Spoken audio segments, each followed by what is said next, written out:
Well, I haven't been out too much this year, and the weather has been so hot. And I'm roasting already today. It's going to be 90 something, but that's a rarity right there. I'm in a field that I've hunted a little bit in and never found any silver in this particular ball field. The one right next to it, I've picked up a Merc, a silver ring, a rosy back in here. Nothing in this field except for a couple wheats. And so I thought I'd come today and try and focus on it today. And I'm noticing that the targets, even this one's about, this was about 7, the bottom of the blade. It was almost non-detectable. I've had other ones like that to do on here too. But over on the other side of the park, though, I found a Standing Liberty quarter, some dimes, some silver. I don't know, silver, part of a silver handle for silverware. Dave's picked up, I think he said, a silver half over in there. But wheat pennies. I've picked up wheat pennies in the park. But this field, you go over it, you'll get a high tone, but it's scratchy and it's not repeatable. It just kind of broken up and everything. It's very interesting, but with discrimination on, by the way. Turn discrimination off, and I got a better signal. And it was coming up quarter, $half, and I got a quarter. That is so nice. 1948 or 43, I can't quite read it there. Still can't quite make it out. It looked like 43.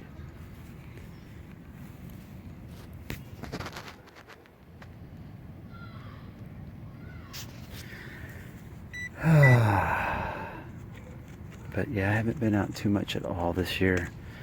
And I will say that in the last few times I've gone out, though, I've been very fortunate. I picked up a silver ring and a rosy, and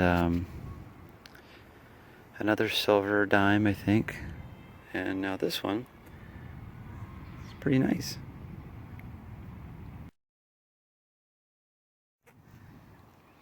All right, I just found that one right there, this of the quarter, and I kind of wandered around. Take a look-see at this one. It's a little bit better signal, but it's still broken up. Popping in a 44, 45, but the signals are just really strange out here. I think because they water the grass, it would be a really good signal, but I don't know, it's just not good at all.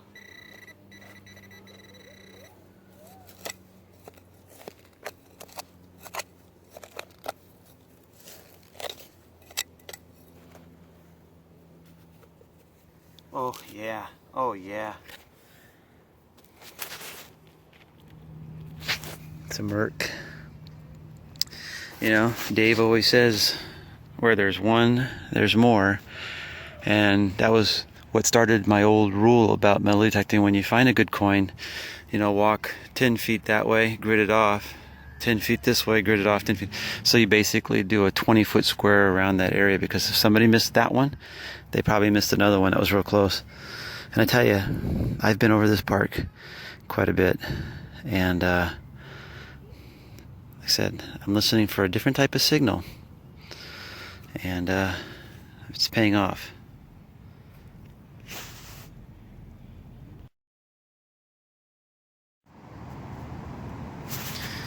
All right, so real quickly, if you're ever exploring in trashy areas, see, I know that there's houses, we're houses here, so I know this is trash. It's the first thing right off the bat, guaranteed trash. I work the trashy areas. I put it in fast on, deep off. I put it in auto sensitivity, occasionally manual, but auto sensitivity. And depending on how bad it is, I'll adjust it plus, you know, the plus and minus up. but it's not too bad right now. But you know, so I'm in +3, and I go real slow. Typically, if I'm out in the field in the ballpark and something like that, I might actually swing speed is a very controlled thing. If you go too slow on a swing speed, and you could miss a target. It's really strange. So there is a principle to swing speed. I usually in the trash areas I kind of really go kind of slow, and I'm looking for any mid-tone to high-tone chirp, blip, anything, and then it makes me stop and investigate it. And my tones in these trash areas will not be good because this has been hunted out. I've hunted this. My friends have hunted this. A lot of people have hunted this area. Now I'll just tell you, you know, you probably know this park. This is Lentz Park, and I've had some good luck here. You got to be patient. And here it is, another one right here. It's about 5 inches down. So it's about 5 inches, blade 7. And I've hunted this area so many times. But here it was. And it's just a glimmer of it. And my numbers were like bouncing. Highest was 26 in some directions. And when I pinpointed, it wanted to pull me this way. So there's something bigger over here, a bigger piece of iron or something right over in this little area. But I got the tone in a sweep this way, and I found a nice sweet tone, and this way was kind of broken up a little bit. And then when I pinpointed, it wanted to pull me, so I came back over here and I found where I wanted the tone, where the sweet spot sound of the tone was, and then I kind of just dug that spot.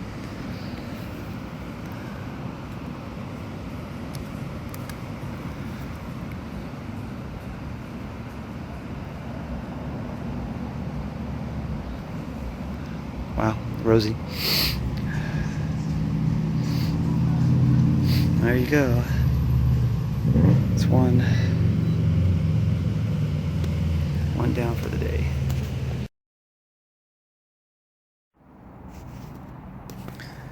Well, I had a signal that sounded like a couple coins, you know, jarbled together, funky sound. Dug this out. It's always nice to see, right? Yeah, 2 in the hole. 2 in the hole. 2 in the hole. But there's something else in here. So I said it sounded like a couple coins. So let's see what else we got. Oh, just a big chunk of foil.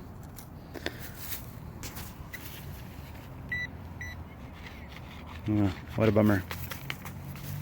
But 2 in the hole.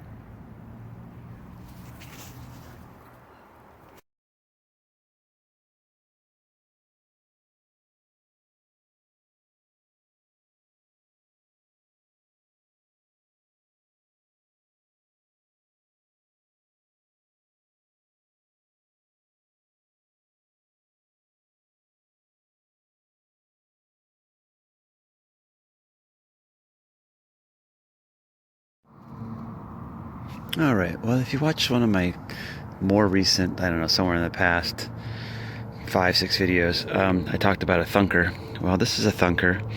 I got a 944 one way and a pretty good 1245 thunking this way.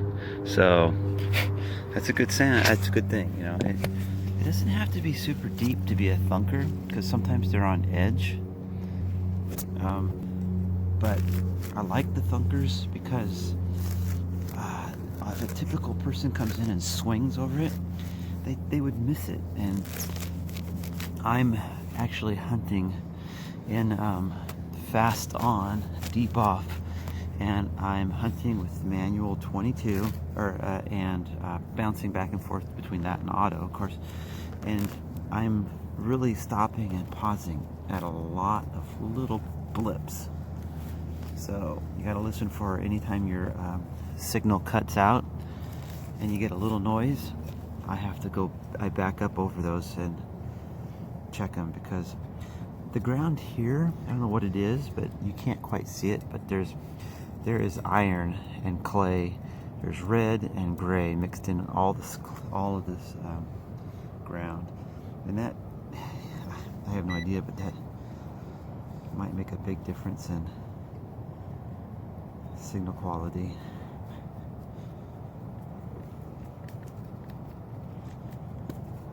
All right, let's go deeper.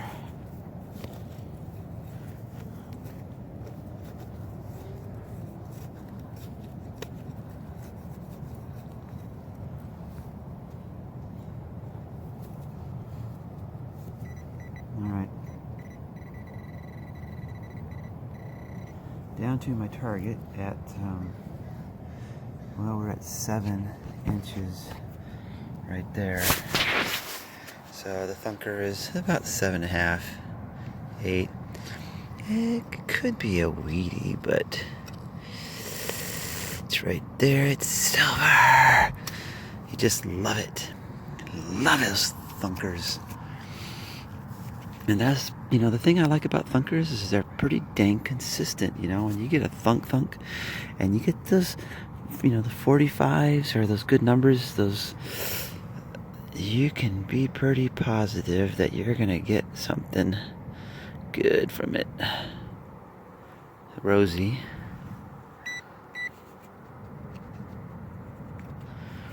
I'll take it for silver of the day.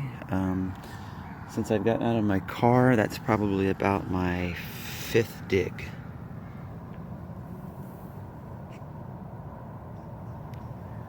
Well, last week I picked up that quarter in Merck right over there, so I'm kind of making my way around. I've picked up a Rosie in this very area before, and not much else. But here, I had a target that was a 944 when I first saw it, and pretty consistent. I thought, well, it's a clad dime. And then I just pinpointed a little bit better, and now it's sounding more like a silver quarter. I moved over a little bit and getting good tones at the right depth. So let's see what we got. It's like 1847s, 1446s, but it doesn't mean anything until you see the color.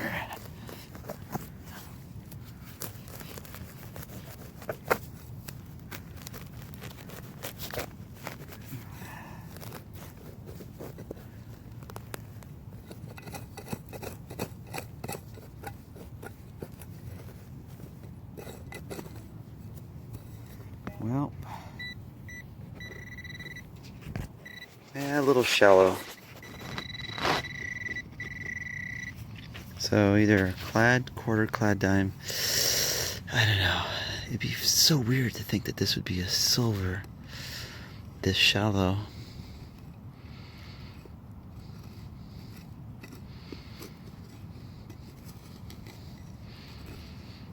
Did I miss it?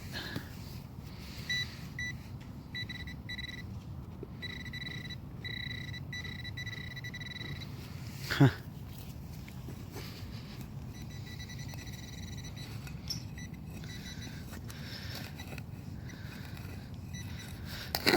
Oops, I just scraped the heck out of something.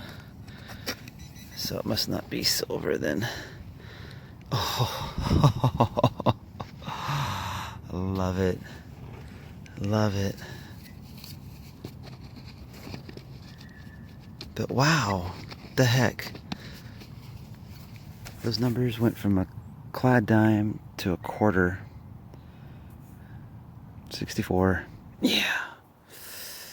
Take it. Alright, I think I got another silver maybe here. Let's see. Right there.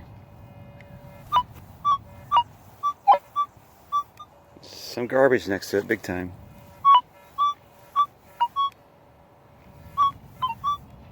Sounds better without the headphones. There's a little high tweet in there. But when I hit this first time,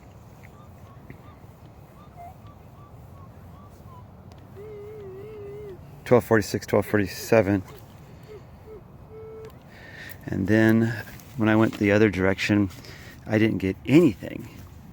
And then so there was something really gnawing it out right here, and there was some tone here, which isn't always a good sign, because I've dug a lot of those today where it's been like a nail tip.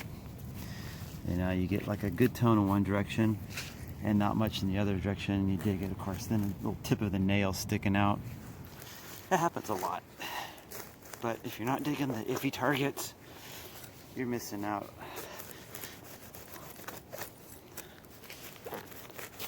So I have a feeling that this is going to be, I'm going to go with a silver. I want to say silver quarter, but it's being pretty bold and big of me.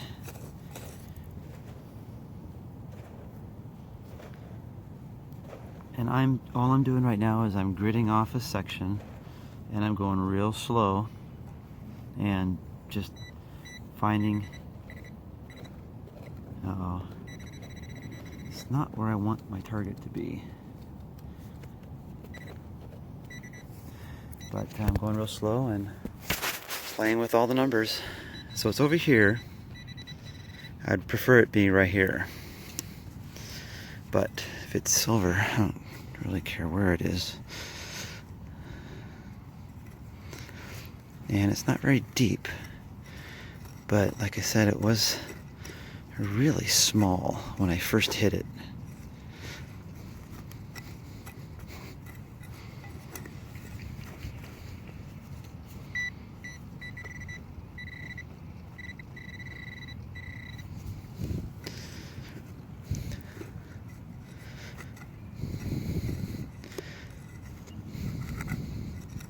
Oh, silver. Love it. I haven't had a 3 silver day in like, jeez, whenever. It's been like a year, 2 years. And this is a park at the dime. Looks like a rosy. And not very deep either. Like I said, if there's stuff next to your dime, then you're gonna get funky numbers.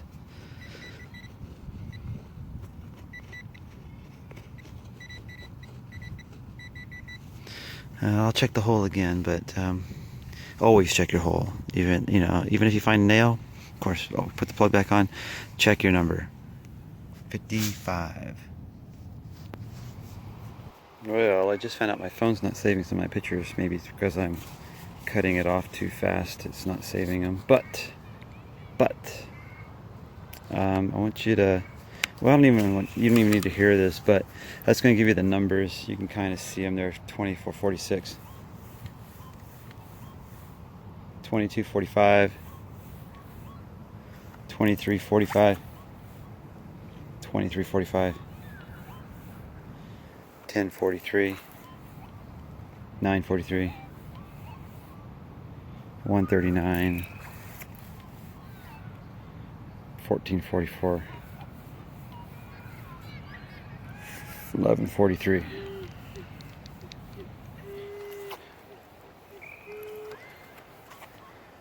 140. 1644. 1043.